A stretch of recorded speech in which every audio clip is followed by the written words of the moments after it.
Hello friends, പുതിയൊരു വീഡിയോയിലേക്ക് ഏവർക്കും സ്വാഗതം. അതോടൊപ്പം തന്നെ എല്ലാവർക്കും ഹാപ്പി ന്യൂ ഇയർ. ഐശ്വര്യത്തിൻ്റെയും സമ്പൽ സമൃദ്ധിയുടെയും ഒരു 2026 എല്ലാവർക്കും ആശംസിക്കുന്നു. അപ്പോൾ പിന്നെ നമ്മുടെ വീഡിയോയിലേക്കും കിടന്നാലോ. ഇത് നമ്മുടെ പപ്പാനി അങ്ങ് കത്തിക്കുന്ന വീഡിയോ കേട്ടോ. അപ്പം പപ്പാനിയെ കത്തിക്കുന്നത് മറ്റൊന്നുമല്ല, എനിക്ക് എപ്പോഴും ഒരു ഡൗട്ടായിരുന്നു കേട്ടോ, എന്തിനാണ് അത്രയും ദിവസം നമുക്ക് വളരെയേറെ ഇഷ്ടപ്പെട്ട നമ്മുടെ സാന്റാക്ലോസിനെ ഈ 2026 ആകുമ്പോൾ എന്തിനാണ് ഇങ്ങനെ കത്തിച്ച് കളയുന്നതെന്ന്. ഇപ്പോഴാണ് അതിൻ്റെ ഗുട്ടൻസ് എനിക്ക് മനസ്സിലായത്. നമ്മുടെ വികാരിയച്ഛനാണ് അത് പറഞ്ഞു തന്നത്. എന്താ, പഴയ കാര്യങ്ങളെല്ലാം പഴയതിനെല്ലാം തൂത്തുവാരി കത്തിക്കുന്നതിന് തുല്യമാണ്. അതിനു വേണ്ടിയാണ് ഈ കത്തിക്കുന്നത്. അപ്പം പുതിയ വർഷം തുടങ്ങുമ്പോൾ അല്ലെങ്കിൽ ന്യൂ ഇയർ തുടങ്ങുമ്പോൾ നമ്മൾ പുതിയൊരു വ്യക്തിയായിട്ട് ജനിക്കുന്നു. അപ്പോൾ പഴയതിനെ കത്തിച്ച് കളയുന്നതാണ് ഉദ്ദേശിക്കുന്നത്. അപ്പോൾ അതൊക്കെ പോട്ടെ, നമ്മുടെ വീഡിയോയിലേക്ക് കിടക്കാം. ഇന്നലെ രാവിലെ നമുക്ക് അപ്പം അങ്ങ് കടയിൽ നിന്ന് വാങ്ങിച്ചു. പിന്നെ എനിക്കങ്ങ് തിരക്കായിരുന്നു കേട്ടോ. അപ്പം വാങ്ങിച്ചു, ചായയൊക്കെ ഇട്ട് കുടിച്ചതിന് ശേഷം എനിക്ക് കുറേ പരിപാടികളുണ്ടായിരുന്നു. അതൊന്നും മറ്റൊന്നുമല്ല, നമുക്ക് പിറ്റേ ദിവസത്തേനുള്ള വട്ടയപ്പം ഉണ്ടാക്കണം. നമ്മൾ കേക്ക് മുറിക്കുന്നില്ല എന്ന് വിചാരിച്ചു. കാരണം കേക്ക് ന്യൂ ഇയറിന് ഒരുപാട് അങ്ങ് മുറിച്ചു. ഇപ്പോൾ കേക്ക് ആർക്കും വേണ്ട. അപ്പോൾ കേക്കാണെങ്കിൽ ഓൾറെഡി മുറിച്ചതൊക്കെ ഇരിക്കുകയാണ്. അപ്പം ഞാൻ വിചാരിച്ചു വട്ടയപ്പം ഉണ്ടാക്കാം. അപ്പോൾ വട്ടയപ്പം മുറിക്കാം എന്ന് വിചാരിച്ചു. അപ്പോൾ ആദ്യം തന്നെ രാവിലെ നമ്മുടെ ചായ ഇട്ട് ഈ വാങ്ങിച്ച അപ്പം അങ്ങ് കഴിച്ചു. അപ്പത്തിന് പ്രത്യേകിച്ച് കറിയുടെ ഒന്നും ആവശ്യമില്ല കേട്ടോ. നല്ല ടേസ്റ്റുള്ള അപ്പമാണ്. പുറത്തുനിന്ന് വാങ്ങിച്ചത് കൊണ്ട് തന്നെ നല്ല ടേസ്റ്റാണ്. പുറത്തുനിന്ന് വാങ്ങുന്ന ഐറ്റത്തിനൊക്കെ എനിക്കൊരു പ്രത്യേകതരം ടേസ്റ്റ് തോന്നാറുണ്ട്. അപ്പോൾ എനിക്ക് നല്ല ഇഷ്ടമായിരുന്നു കേട്ടോ. അപ്പം ചായയും ഒരു 2-3 അപ്പം അങ്ങോട്ട് കഴിച്ചു. ഒരു കറിയുടെ പോലും ആവശ്യമില്ലായിരുന്നു.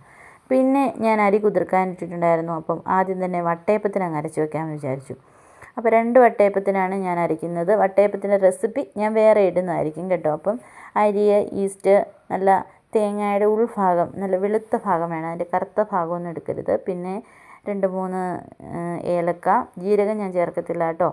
ഏലക്ക, പിന്നെ ആവശ്യത്തിന് മധുരം ഒക്കെ ചേർത്ത് ഈസ്റ്റ് ഒക്കെ ചേർത്ത് വട്ടയപ്പത്തിന് അങ്ങ് അടിച്ച് വെക്കുകയാണ്.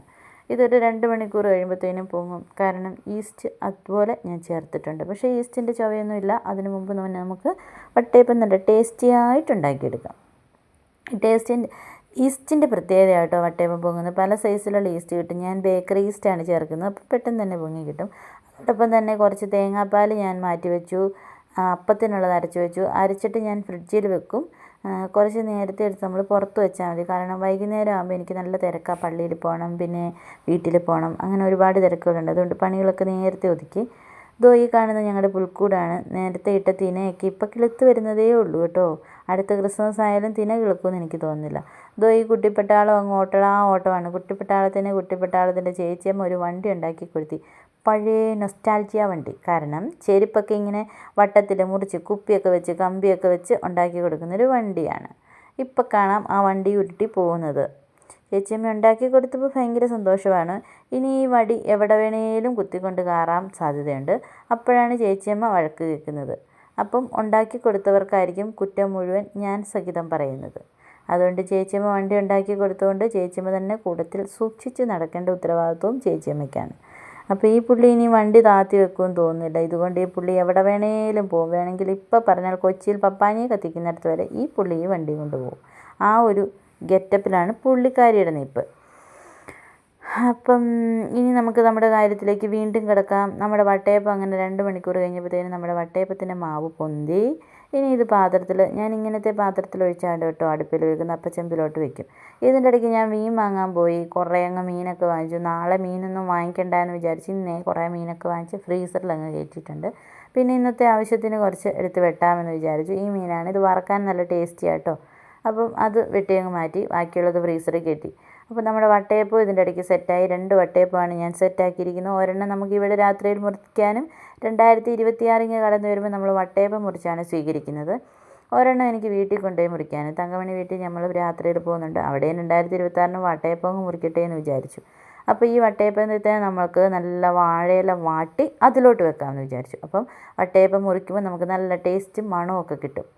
അപ്പം വാഴയിലൊക്കെ പൊതിഞ്ഞു. എല്ലാം കഴിഞ്ഞ് കുളിയൊക്കെ പാസ്സാക്കി നമ്മൾ പള്ളിയിലോട്ട് നേരെ വിട്ടുപോയി. പള്ളിയിൽ ആരാധനയും വിശുദ്ധ കുർബാനയൊക്കെ ഉണ്ടായിരുന്നു. അതെല്ലാം കഴിഞ്ഞതിന് ശേഷം നമ്മുടെ മെയിൻ ചടങ്ങായ അപ്പാനിയെ കത്തിക്കലേക്ക് നടക്കുകയാണ്. അപ്പാനിയല്ല കേട്ടോ, പപ്പാനിയെ കത്തിക്കുന്ന ചടങ്ങിലേക്ക് കിടക്കുകയാണ്. ഞാൻ ആദ്യമായിട്ട് കേട്ടോ ഇങ്ങനെ ഒരു പപ്പാനിയെ കത്തിക്കുന്ന ചടങ്ങൊക്കെ നേരിട്ട് കാണും. നമ്മുടെ ബഹുമാനപ്പെട്ട അച്ഛനാട്ടോ കത്തിക്കുന്നത്. അച്ഛനുള്ളപ്പോൾ പിന്നെ വേറൊരാൾ വേണ്ടല്ലോ കത്തിക്കാൻ. അപ്പം അച്ഛനിങ്ങനെ കത്തിക്കുകയാണ്. എന്നിട്ട് ഇപ്പം അച്ഛൻ ഓടുന്നത് കാണാം. കാരണം പപ്പാനിക്കകത്ത് പടക്കം വെച്ചിട്ടുണ്ട്. അതെങ്ങനെ പൊട്ടിയാലോ എന്ന് പേടി അച്ഛനും ഉണ്ടാവുമല്ലോ. അപ്പം നമ്മുടെ പപ്പാനി ഇങ്ങനെ കത്തിക്കൊണ്ടിരിക്കുകയാണ്. വോയിസ് ഞാൻ ഇട്ടിട്ടില്ല കേട്ടോ. പടക്കം ഇതിൻ്റെ ഇടയിൽ പൊട്ടുന്ന ഒച്ചയൊക്കെ ഉണ്ട്. വെറുതെ എന്തിനാണ് നിങ്ങളും പേടിക്കുന്നത്? നമ്മുടെ സാറൂട്ടൻ ഇതെല്ലാം കണ്ട് പേടിച്ച് വന്ന് രാത്രി മുഴുവൻ കരച്ചിലായിരുന്നു കേട്ടോ. മൊത്തത്തിൽ ലോകം മുഴുവൻ ഒരു പടക്കം പൊട്ടുന്ന ഒച്ചയാണ് വീട്ടിലെല്ലായിടത്തും. 1 മിനിറ്റ് കഴിയുമ്പോഴത്തേനും ടപ്പേ എന്നൊരൊച്ച. അവിടെ ഇവിടെ എല്ലാവരും പടക്കം പൊട്ടിക്കുന്നുണ്ട്. അതാണ് നീ. അപ്പം ഇതെല്ലാം കഴിഞ്ഞ് നമ്മളിനിയും തങ്കമണി വീട്ടിലോട്ട് പോവുകയാണ്. ഇവിടെ നിന്ന് നേരെ തങ്കമണി വീട്ടിൽ ചെന്നിട്ട് അവിടെയും കാണും പടക്കം. പ്രതീക്ഷിച്ച് തന്നെ പോകാം. പടക്കമില്ലാത്തൊരു കേസൊന്നും അവിടെയില്ല. അപ്പോൾ പിന്നെ നമ്മുടെ അപ്പാനി ഇങ്ങനെ കാത്തി പൊട്ടിത്തെറിച്ചിരിക്കുകയാണ്. ഇതൊന്ന് തീരുമായിരുന്നെങ്കിൽ ഇവിടെ ഇനി സ്നേഹവിരുന്നുണ്ട്. അതോടെ കഴിച്ചിട്ട് വേണം കേട്ടോ പോകാനായിട്ട്. അപ്പം അങ്ങനെ നമ്മുടെ അപ്പാനി കത്തി തീരാറായി. അപ്പാനിയല്ല പപ്പാനി. അയ്യോ സോറി കേട്ടോ, പപ്പാനിയാണ്. അപ്പാനി എന്ന് പറയുന്ന ഒരാളുണ്ടല്ലോ അല്ലേ. അപ്പം നമ്മുടെ പപ്പാനി കത്തി. ഇനി നമ്മുടെ സ്നേഹവിരുന്ന് നല്ല കപ്പയും നല്ല പോത്തുകറിയുമായിരുന്നു. അതെല്ലാം കഴിച്ചതിന് ശേഷം അടുത്ത സ്നേഹവിരുന്നുള്ള സ്ഥലത്തേക്ക് ഞങ്ങൾ വീണ്ടും യാത്രയായി. നമ്മുടെ സാറൂട്ടൻ ഈ പടക്കം പൊട്ടിക്കുന്ന സൗണ്ടൊക്കെ കേട്ടിട്ടാട്ടോ ഒരു എന്നാ പറയുക, ഒരു ഉത്സാഹമില്ലാണ്ടിരിക്കുന്നത്. പുള്ളി ആകെപ്പാടെ അങ്ങ് പേടിച്ചു പോയി. അവളുണ്ടായ പിന്നെ അധികം പടക്കമൊന്നും അങ്ങനെ പൊട്ടിക്കാറില്ല കേട്ടോ. നമ്മളല്ലെങ്കിൽ അയ്യോ ചേട്ടായി ന്യൂ ഇയറിനൊക്കെ പടക്കം പൊട്ടിച്ച് തകർത്തുമായിരുന്നതാണ്. പക്ഷേ ഈ വർഷം ചേട്ടായി ഒറ്റ പടക്കം പോലും വാങ്ങിച്ചില്ല. പടക്കത്തെക്കാളും വലുതോ ഈ ഇരിക്കുന്ന പടക്കമാണല്ലോ ചേട്ടായിക്ക്. അപ്പോൾ പിന്നെ ആ പടക്കം പേടിച്ചാലുണ്ടല്ലോ പിന്നെ ഞങ്ങൾ ആരും ഇവിടെ എങ്ങും നിൽക്കത്തില്ല. കാറാൻ തുടങ്ങിയാൽ പിന്നെ നമ്മളെല്ലാവരും ഓടാൻ പറ്റുന്നിടത്തൊക്കെ ഓടും. അതുകൊണ്ട് പേടിച്ചിട്ട് യാതൊരുവിധ പരിപാടികളുമില്ല. അപ്പം നമ്മളിനി നമ്മുടെ വീട് ലക്ഷ്യമാക്കി ഇതാ പൊയ്ക്കൊണ്ടിരിക്കുകയാണ്. വഴി കൂടെ പോകുമ്പോഴത്തെ എല്ലായിടത്തും ഉണ്ടെന്നേ. 12 മണി ആയാലേ ന്യൂ ഇയർ വരുള്ളൂ. പക്ഷേ എല്ലാവരും നേരത്തെ തന്നെ പടക്കമാണ്. ഇത് ഇവിടെയും തുടങ്ങി പടക്കം, കമ്പിത്തിരി, പൂത്തിരി എല്ലാം ഇവിടെയും തുടങ്ങി. ഇതെൻ്റെ പപ്പായും ചേട്ടായി കേട്ടോ. അവർ നമ്മൾ വരാൻ നോക്കിയിരിക്കുകയായിരുന്നു ഇതെല്ലാം കത്തിക്കാനായിട്ട്. ഇതൊക്കെ സാറുവിന് ഇഷ്ടമാണ്. പക്ഷേ കുറേ ദൂരെ ഇവിടെ കത്തിക്കുമ്പോൾ സാറു വേണേൽ പ്രകാശം നിന്നേ കാണുള്ളൂ. അതാണ് സാറു. അപ്പോൾ നമ്മളിതിനെല്ലാം കത്തിക്കുവാണ്. വാങ്ങിച്ചതല്ലേ കത്തിച്ച് തീർത്തേക്കാമെന്ന് വിചാരിച്ചു. നല്ല രസമാണ് കേട്ടോ. എനിക്കിതൊക്കെ കാണാൻ ഭയങ്കര ഇഷ്ടമാണ്. അപ്പോൾ പൂത്തിരി, കമ്പിത്തിരി, കൊടത്തിരി എല്ലാം അങ്ങോട്ട് കത്തുവാണ്. കത്തി ഇതിനെയെല്ലാം ഇന്നുകൊണ്ട് കത്തിച്ചിട്ട് അടുത്ത ന്യൂ ഇയറിനെ വരവേൽക്കാൻ നമുക്കും റെഡിയായിട്ട് നിൽക്കാം. കത്തിയിട്ടും പറഞ്ഞിട്ടും അങ്ങ് തീരുന്നില്ലല്ലോ. ഞാനാണെങ്കിൽ വോയിസ് ഇട്ട് എനിക്ക് ചെറിയൊരു തൊണ്ടവേദനയുണ്ട് കേട്ടോ. ഈ വോയിസ് ഇട്ട് ഇപ്പം ആ തൊണ്ടയുടെ അസ്വസ്ഥത ഇങ്ങനെ കൂടിക്കൂടി വരുന്നത് പോലെ എനിക്ക് തോന്നുന്നുണ്ട്. വേറെ വോയിസ് ഇടാമെന്ന് വിചാരിച്ചാൽ വല്ല എന്താ പറയുക, യൂട്യൂബിന് അത് ഇഷ്ടപ്പെട്ടില്ലെങ്കിലോ, അതുകൊണ്ടാണ് ഇങ്ങനെ ഇട്ടത്. പാട്ടൊക്കെ കയറി വന്നാലേ യൂട്യൂബിന് അത് ഇഷ്ടപ്പെടത്തില്ല. ഇങ്ങോട്ട് മെസ്സേജ് വിടുവേ. അപ്പോൾ പിന്നെ എന്താ യൂട്യൂബ് ഇടുന്നത്? ഞാൻ ആ പേരങ്ങ് മറന്നുപോയല്ലോ. പ്രൊമോട്ട് വീഡിയോ അല്ല, എന്തെങ്കിലും ആട്ടെ പോട്ടെ. അതേ കൊണ്ടുവന്ന് വട്ടയപ്പം മുറിച്ച് അതങ്ങ് കാലിയാവുകയും ചെയ്തു കേട്ടോ. അതിനുശേഷം ഇവിടെ ചപ്പാത്തി ഉണ്ടായിരുന്നു, ചിക്കൻ കറി ഉണ്ടായിരുന്നു, നല്ല ചോറുണ്ടായിരുന്നു, എൻ്റെ ഫേവറേറ്റ് കൂർക്കക്കറി ഉണ്ടായിരുന്നു. എന്നാ കപ്പയും ബീഫും കഴിച്ചിട്ടാണ് വന്നെന്ന് പറഞ്ഞാലും ഞാനത് കഴിച്ചു കേട്ടോ. അതെല്ലാം കഴിഞ്ഞിട്ട് നമ്മൾ വീട്ടിൽ വന്നു. വീണ്ടും നമ്മൾ വട്ടയപ്പം മുറിക്കുകയാണ്. 2026 നമ്മൾ ഇവിടെയും വന്ന് വട്ടയപ്പം മുറിച്ച് അങ്ങനെ സ്വീകരിച്ചു. വീണ്ടും ഞങ്ങളുടെ അച്ഛൻ പപ്പാനിയെ കത്തിക്കുന്ന വീഡിയോ ഇടുന്നതോടുകൂടി ഞാൻ ഈ വീഡിയോ വൈൻഡപ്പ് ചെയ്യാൻ പോവുകയാണ്. അപ്പം ഞങ്ങളുടെ വീഡിയോ ഇത്രയേ ഉള്ളൂ. Okay, by.